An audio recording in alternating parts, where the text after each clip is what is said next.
राजस्थान में राजनीतिक सरगर्मियां दोबारा तेज हो रही है।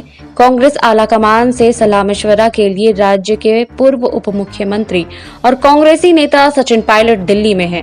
वह इस उम्मीद में दिल्ली में है कि बगावत करने के 11 महीने बाद उनकी मांगों को सुनी जाएगी। जयपुर में उनके समर्थक विधायक सरकार पर फोन टैपिंग का इल्जाम लगा रहे हैं और बसपा से आए सरकार को अब यह चेतावनी दे रहे हैं कि वे ना तो गहलोत सरकार अब तक गिर चुकी होती, ऐसे में अब सबकी निगाहें इस बात पर टिकी है कि असंतोष विधायकों को शांत करने के लिए क्या मुख्यमंत्री अशोक गहलोत अपने मंत्रिमंडल का विस्तार करेंगे।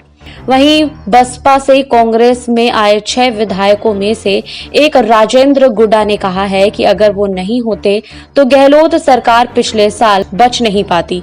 जाहिर है पार्टी में असंतोष से गहलोत मंत्रिमंडल के विस्तार की चर्चाएं तेज हो रही है। ऐसा जान पड़ता है कि अब सब अपना हिस्सा मांग रहे हैं। राजेंद्र गुड्डा ने कहा कि इसमें कोई ज्यादा गणित नहीं है।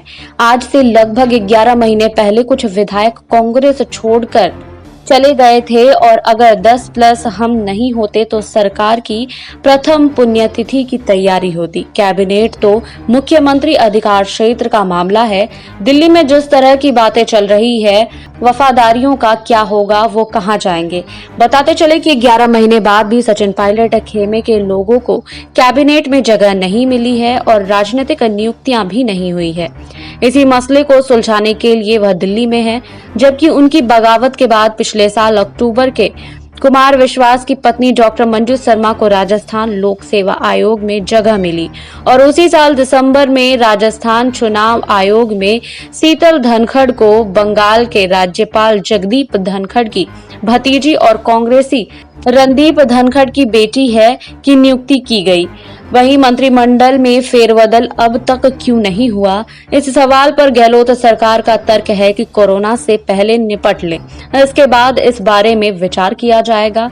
राज्य में मंत्री प्रताप सिंह खाचरियावास ने कहा, कोरोना के बीच में ये सब नियुक्तियां लेट हुई है। कैबिनेट एक्सपेंशन सब मुख्यमंत्री का अधिकार है। अभी जनता को तो सिर्फ इस बात से मतलब है कि कोरोना में हमारी जान कैसे बचेगी।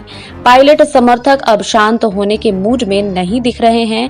काम नहीं होने से लेकर फोन टैपिंग की शिकायत उन्होंने सार्वजनिक कर दी है। चाकसू से विधायक प्रकाश सोलंकी ने कहा है कि कई विधायकों ने कहा है कि उनके फोन टैप हो रहे हैं और कहा है कि उन्हें डराने की कोशिश की जा रही है। उन्हें ये भी डर है कि एसीबी की मदद से उन्हें टैप करने की कोशिश भी हो सकती है।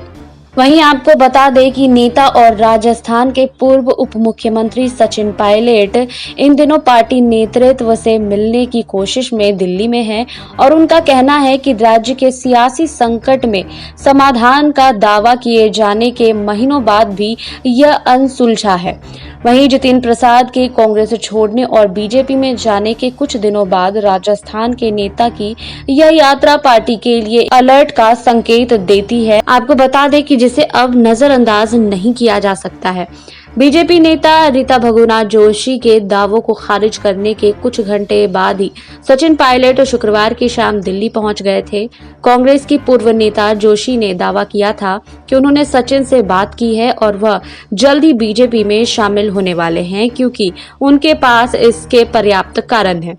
वहीं पायलट ने रीता बहुगुणा के दावों को खारिज करते हुए कहा था कि रीता बहुगुणा जोशी ने कहा कि उन्होंने सचिन से बात की है, उन्होंने सचिन तेंदुलकर से बात की होगी, उन्होंने मुझसे बात करने की हिम्मत नहीं की है। वहीं इस बयान के कुछ ही घंटों बाद पायलट ने दिल्ली की उड़ान भरी थी। इसके जरिए उन्होंने साफ संदेश दे दिया कि उन्हें कोई भी हल्के में ना ले।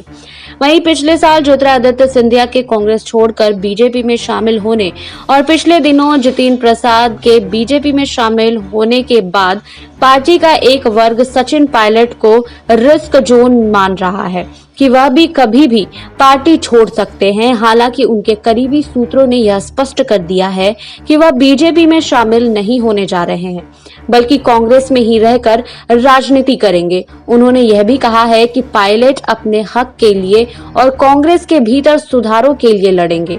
राजस्थान के पूर्व उप मुख्यमंत्री अपने विधायकों और समर्थकों को मंत्रिमंडल और पार्टी में पदों पर समायोजित करने के लिए दबाव बना रहे हैं, लेकिन मुख्यमंत्री अशोक गहलोत इसका विरोध कर चुके हैं। वहीं आपको बता दें, पिछले दिनों राजस्थान में राजनीतिक सरगर्मियां दोबारा से तेज हो गई थी। कांग्रेस आला कमान से सलाह मशवरा के लिए राज्य के पूर्व उप मुख्यमंत्री और कांग्रेस नेता सचिन पायलट दिल्ली में हैं। वहीं अब सचिन पायलट को लेकर ये भी कयास लगाए जाने लगे हैं कि जितिन प्रसाद जो बीजेपी में शामिल हो गए, जितिन प्रसाद के बाद अब कांग्रेस से अब किसकी बारी है, इसे लेकर चर्चा और अटकलों का दौर फिर से शुरू हो गया। जितिन के बीजेपी में जाते ही राजस्थान के कांग्रेस नेता सचिन पायलट का नाम ट्रेंड करने लगा था। सोशल मीडिया पर कई लोगों ने सवाल किया कि ज्योतिरादित्य सिंधिया और जितिन प्रसाद के बाद क्या वे अगले नेता होंगे। इसके पीछे कारण भी बताया जा रहा है। पिछले साल राजस्थान के सीएम अशोक गहलोत के खिलाफ बगावत का झंडा बुलंद करने वाले सचिन पायलट से किए गए वादों को कांग्रेस हाईकमान ने अब तक पूरा नहीं किया। वहीं गहलोत के खिलाफ सचिन पायलट के बागी तेवरों और उनके लगभग बाहर आने को राजस्थान की कांग्रेस सरकार को गिराने के बीजेपी के मास्टर प्लान का हिस्सा माना जा रहा था। हालांकि यह प्लान अंतिम नतीजे तक नहीं पहुंच पाया। गांधी परिवार के साथ मीटिंग के बाद सचिन ने अपना इरादा बदल दिया। उन्होंने मीडिया से बातचीत में कहा है कि मैंने जो मुद्दे उठाए हैं उनके निराकरण का वादा किया गया था। हालांकि सचिन ने बुधवार को एक इंटरव्यू ने पार्टी आला कमान को याद दिलाया है कि इन वादों को अब तक पूरा नहीं किया गया था। वहीं 10 माह हो चुके हैं। मुझसे कहा गया कि समिति की ओर से तत्परता से कार्रवाई की जाएगी, लेकिन आधा कार्यकाल हो चुका है और इन मुद्दों को सुलझाया नहीं गया है। यह दुर्भाग्यपूर्ण है कि पार्टी के पक्ष में जनादेश दिलाने के लिए कड़ी मेहनत करने वाले कार्यकर्ताओं की आवाज को सुना नहीं जा रहा है। कांग्रेस के लिए अब राजस्थान के सीएम अशोक गहलोत और सचिन पायलट दोनों को ही एक साथ खुश रखना कठिन चुनौती साबित हो रही है। वहीं राजस्थान में कैबिनेट विस्तार में सचिन पायलट कैंप को ज्यादा स्थान देना इसका एक समाधान हो सकता है।